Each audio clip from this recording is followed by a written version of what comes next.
Hi everyone.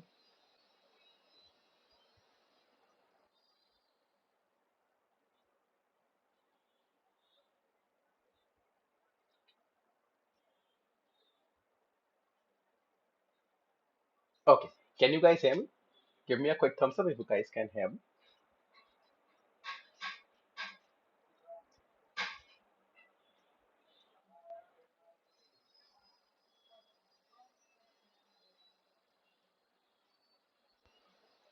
Okay, we'll be starting in a few minutes. Uh, Let me just get a confirmation if you guys can hear me. Give me someone on the YouTube, please write yes or no if you guys can hear me so that I get to know that my voice is perfectly audible.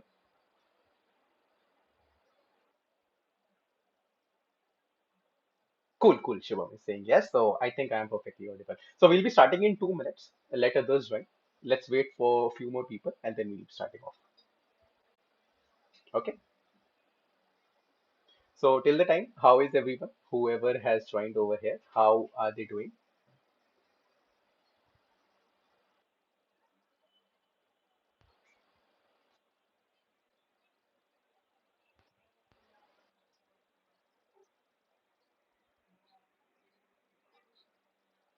I hope everyone is fine.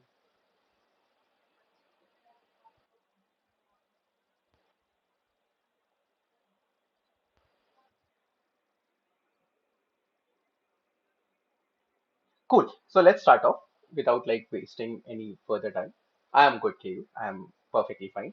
So let's start off with today's class. So before we start, let me just introduce myself. I am Kushag. I am currently working as a software engineer at Inference Lab. This is a startup from USA. And prior to this, in college days, I used to do a lot of competitive programming. And all of the knowledge that I have gained during my college days, I just want to share it with you guys. So Unacademy has, you know, created this Unacademy programming channel wherein in 30 minutes of time you can gain some knowledge from us, right? So all of the educators are working really very hard to give you the best and the best of the content that is available. Cool. So today's class we'll be learning about like how to detect the cycle in the linked list, right? So we'll be solving true problems in today's class. Okay. So I hope everyone knows what a linked list is. Everyone knows that. Give me a quick thumbs up or give me a yes if you guys know what a linked list is, because that is the whole prerequisite over here. If you do not know what is a linked list, then you have to know about what a linked list is, because we are going to do a question on a linked list. Cool. That is really great. So the agenda of today's class is to one. Just a minute. I hope you guys can see my screen. I hope that is visible. So one, we'll be detecting cycle in the linked list.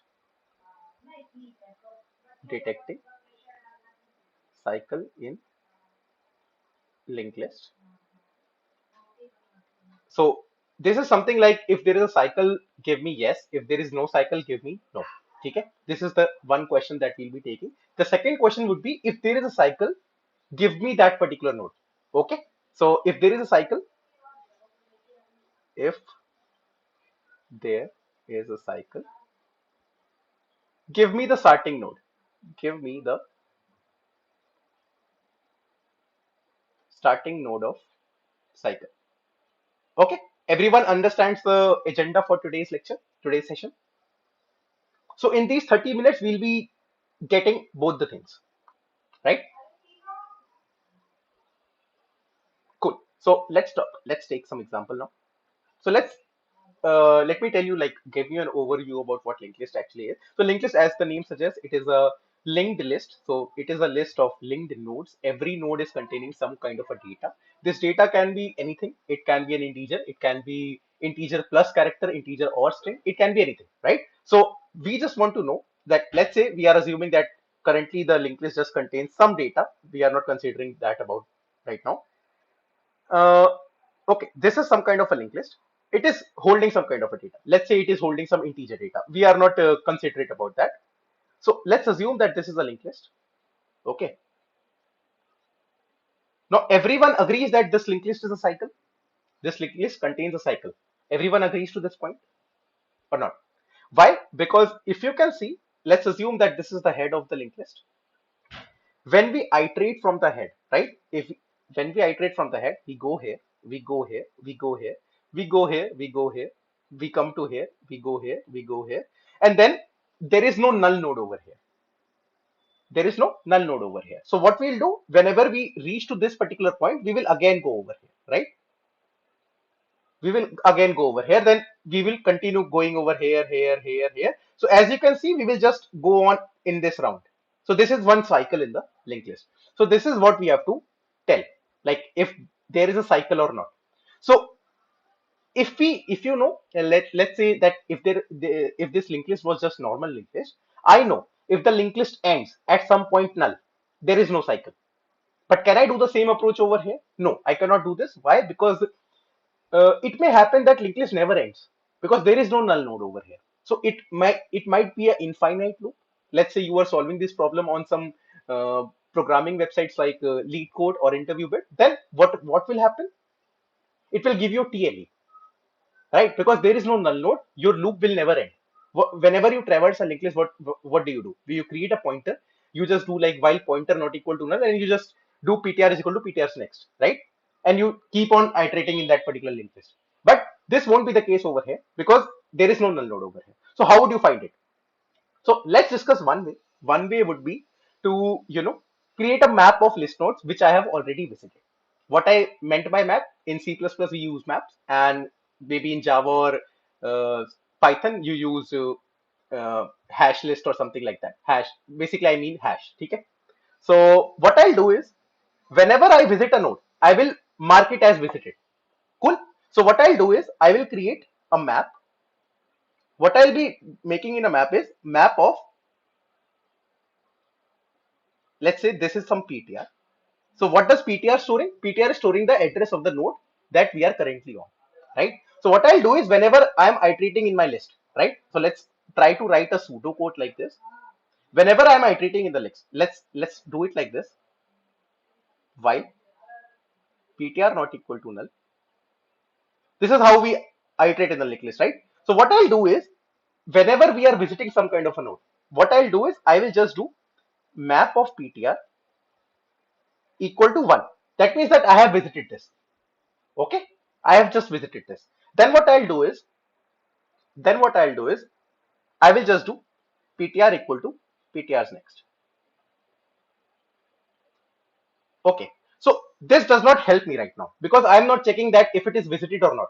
So let's suppose now, let's suppose that if we come to a visited node while traversing the linked list, would that be the node where my cycle starts? Because this was the node which I start from this node. I come to here, I come here, I come here, I come here, I come here. And every time I am marking it as visited. Let's say I mark this as visited, I mark this as visited. Then when I come this to here, I know that this node is already visited, right? So I know that this this linked list contains a cycle. Does that make sense to each and every one of you or not? I hope that makes sense.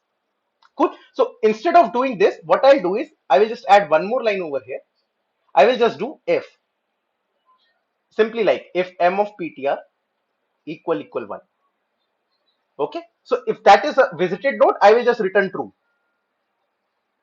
right? I will just return true. Why true? Because it contains a cycle. Else if this loop ends, let's say there was a null node over here and my ptr becomes null, so I will just return false after this. But if I talk about the time complexity and the space complexity of this particular approach, what it would be? So time complexity would be O of n, again because you are iterating in the linked list, right? So n is the number of nodes in the linked list, where n is the number of nodes. Okay. What will be the space complexity in this particular program? So space complexity in this particular program would be of the order O of n. Why it would be of order O of n? Because every time you are storing a visited node, right? Every time you are trying to store a visiting node, so in at max you will try to store all the n nodes that are there in the linked list. So O of n would be your ideal space complexity, right? But time would come your interviewer, whenever you get this problem, he would say that, can you get this thing done in O of one space complexity? Can you do it like without storing anything? So yes, there is a method where you can do this. How would you do this? So we have slow and fast pointer approach. Slow and fast pointer approach. So how does this approach works is, let's assume that slow and fast are first pointing to head, and I increase my slow by 1 and increase my fast pointer by 2, right? So it says that whenever the slow and fast pointer would meet, this contains a cycle. Does that make sense to each and every one of you or not? I'm just saying this. I'm not proving it right now. I'm just saying that if slow and fast pointers move in this particular fashion, slow moves by 1 step and fast moves by 2 step, right? If meet, cycle is there. If not meet, then no cycle, right? This is what I am saying. So let's try to, everyone can code this definitely. What we have to do, we have to start slow and fast from the starting point of the linked list, and then we just have to check that while slow equal fast or not. And every time you will increase slow by 1, that is slow is equal to slows next, and fast by 2, that is fast is equal to fast next. Cool. That what we will do. But then whenever if they meet again, they will there will be a cycle in the linked list. So like in a nutshell, what I want to tell you is that if there is a circle and two persons are moving in that circle, one is moving at 2x speed and you are moving at x speed. So I mean to say that you guys will definitely meet in that particular circle. So now let's try to prove this. Let's assume that there is a linked list like this. Let's assume that there is a very long linked list like this, which has a very long loop. Okay. I'm not making the arrows right now. So let's assume that this is a linked list like this. So what I'll do is, let's assume that my fast is over here, my slow is over here. Cool. That fast and slow are 1 step away. Fast and slow are 1 node away. Let's not write step, let's write node, 1 node away. 1 node away. So what would happen in the next step? Let's see that. Increase slow by 1 and fast by 2. They will meet. They meet in 1 step, right? Because slow was over here, fast was over here. In 1 step, they met, right? So if they are 1 step away in a circle, they will meet, right? Now let's do this for 2 steps away. Same thing.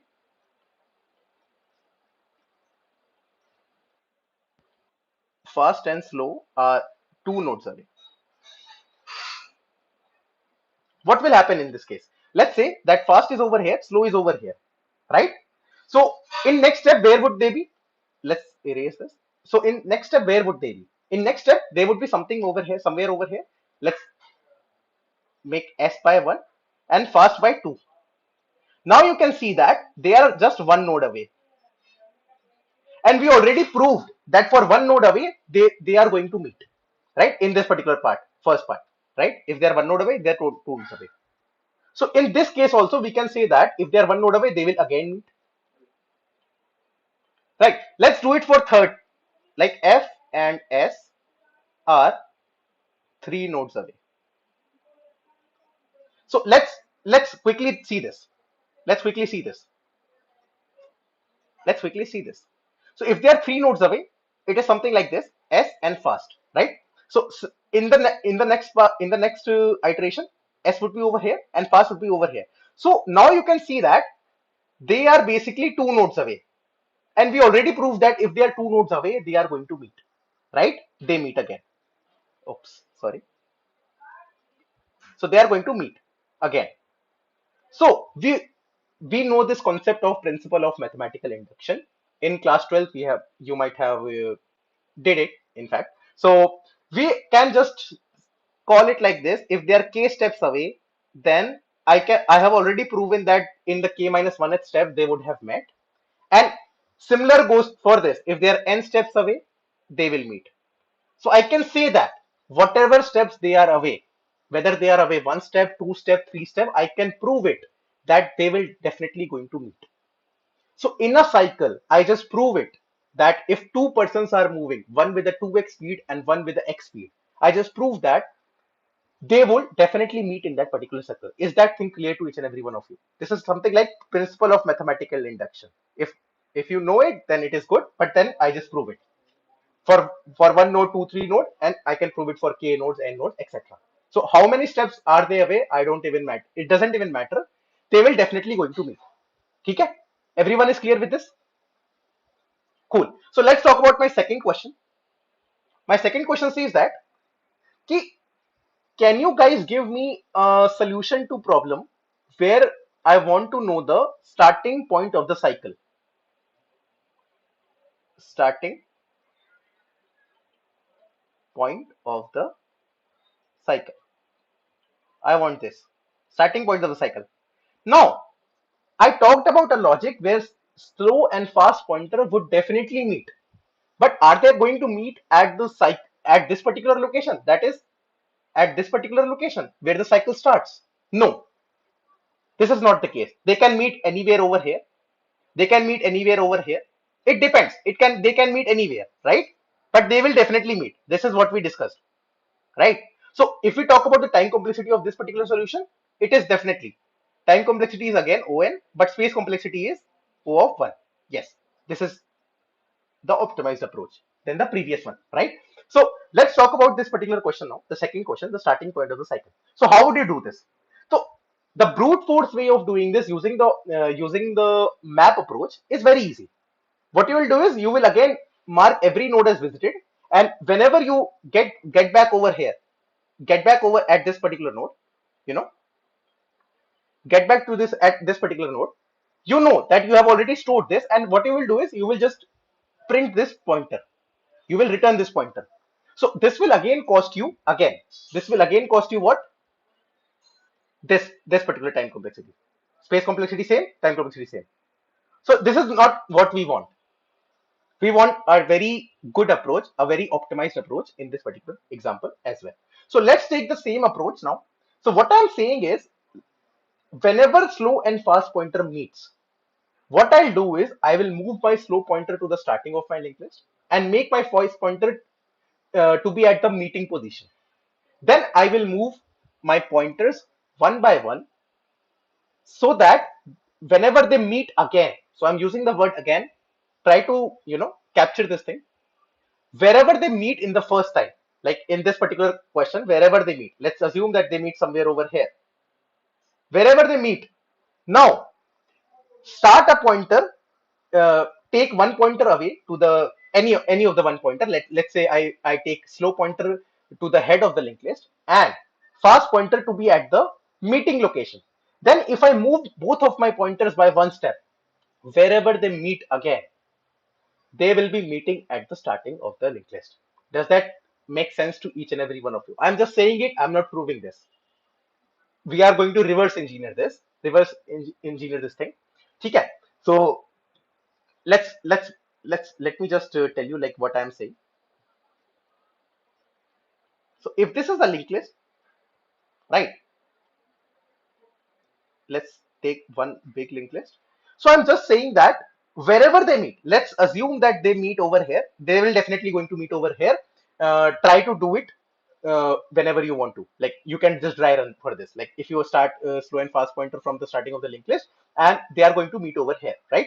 So what I'm saying is that move one of the pointers away. Let's assume that I'm taking the slow pointer to the starting of the linked list, right? Now what I'm saying is move both the pointers by one step.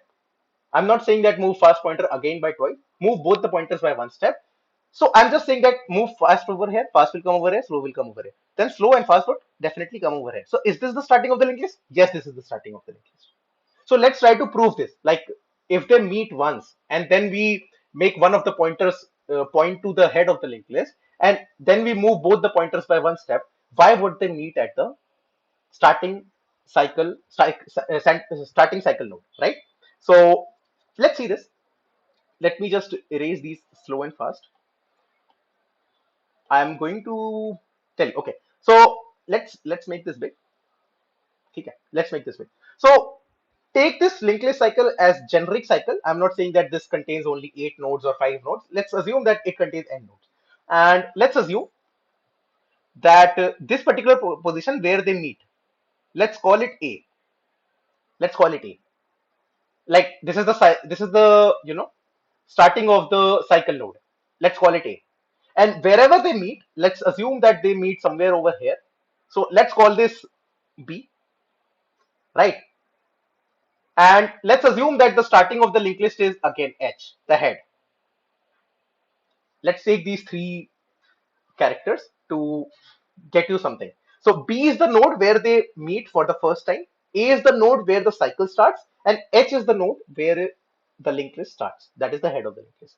So if I'm able to prove that the distance of HA, right, is equal to distance of BA, if I am able to prove this, then I'm done. Because if I'm able to prove this, then definitely if you take 2 pointers at H and one at B, then moving one by one, you will definitely get back to A. So if I prove that these both the lengths are equal, then I'm done. So let's take the example. Let's try to prove this. Let's assume that this is a length A, or let's assume that this is some length L, right? So instead of taking it as a linked list, try to take it as some kind of a big you can say a string, or you can say that but you can take it as anything, right? So it is some kind of a rope. Let's say it is of length L. What length L gives me? Length L actually gives me L nodes are there from H to A, right? Then what I am saying is, let's assume that the total number of nodes in this particular circle is, let's say, R. So these are just my this is how am I denoting it. You can denote it in any way. So let's assume that there are a total of R elements, R nodes. Okay, the total length of this particular circle is R, right? Then let's assume that wherever they meet, let's assume that they meet somewhere over here. So this whole length is somewhere over X. Let's call it small x. Okay, this whole length is X. So what I gave you three things. L is the length of HA. Then I gave you R as the total nodes, total length of this cycle, right? And what I also gave you, X is something, a length of, you can say, AB. That is starting of the cycle to the position where they meet, length of AB, right? This is what I gave you. So can somebody tell me, like, what would be the length of AB? How would you define AB for me? Let's do it with a red pen. How would you define AB for me? It is very simple. If you can see, this circle is of R length, right? So if you subtract this X from there, wouldn't it be R minus X? Try to visualize. Try to visualize that we have R nodes in this particular circle, right?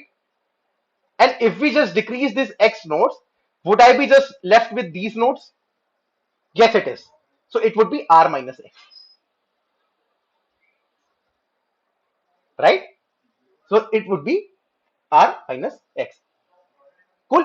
So if I am able to prove that if R minus X, so what was my HA? HA was something called L.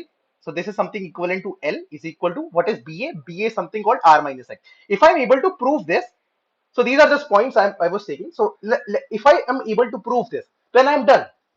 So whatever I said in the starting is holding true, right? So let's try to prove this. So let's take what will be the total number of positions that slow pointer have touched, slow pointer has used, total number of steps. What will be it? So it would be something of the order, he would have moved this L location first of all, plus something called X. So he would have moved L plus X, right? He would have moved distance covered by the slow pointer. He will definitely cover this L part plus also this X part, right? So he will come over here before covering L plus X, right? Before meeting the second pointer, right? Let's so distance by slope. Let's write it like this: distance by slope. Let's also write distance by fast. Distance by fast pointer. So what it would be? Yes, definitely it will cover L first of all, right? Then what it will cover? It will definitely cover some R because it may happen because fast is moving very fast. Fast is twice the speed of slow. So he will make some rounds of this particular cycle. So let's assume that he makes some n rounds of this particular cycle. Okay, it is just a constant. It can be 2 rounds, 3 rounds, 4 rounds. We do not know. I'm just taking it as a constant, right? And how many else it would take? He will definitely, if he makes some n rounds of the cycle, then he will again move x to meet the slow point. Does that make sense to each and every one of you? Give me a guess. That what is the distance of slope? What is the distance of f? Cool. So what I'm trying to do is now let's try to equate this. Can we equate this? Can we equate this both? No, we cannot because definitely distance of slow is a bit lesser than distance of fast because they were at different speeds, right? They were at different speeds. So what I can do is, so the number of steps here would be L plus X. The number of steps here would be L plus N minus R plus X. This is what we have discovered right now. So we know that fast was twice the speed. So if I just write like this, 2 of L plus X equal to L plus NR plus X. Because if these steps were X, these steps let's say was S and these steps were 2S, if I multiply 2 over here, then we can equate these both the distances, right? We can equate this. I know that a slow pointer has moved S steps, fast pointer has moved 2S steps before they meet. So I can equate this. I can equate, you can say both the timings, right? Right. So let's try to open this equation.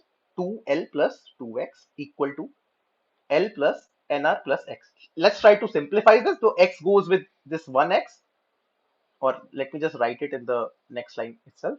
So 2L minus L would be L plus X equal to NR. Okay. And let's say that L is equal to NR minus X. So isn't the same thing that we wanted to prove? L is equal to NR minus X. That is some rounds of this particular cycle minus X. Minus X, I know that AB was R minus X. So NR minus X is simply the same thing, right? So L is equal to NR minus X, right? L is equal to NR minus X. So I just proved that if this length, this particular length is equivalent to this particular length, right? If this length is equal to this particular length, then I can have two pointers, one at the head, one at the meeting position. And if we move both the pointers by one, they will definitely meet at the position which is the starting of my cycle. Okay, I hope that is clear to each and every one of you. So in 30 minutes, we discovered two questions. One question was detecting the cycle. Second question was detecting the starting of that particular cycle. So in every of the programming websites, I am pretty much sure that nobody will tell you like what is the mathematics behind this particular approach. Is that thing clear to each and every one of you? I hope you enjoyed today's session. Give me a quick thumbs up.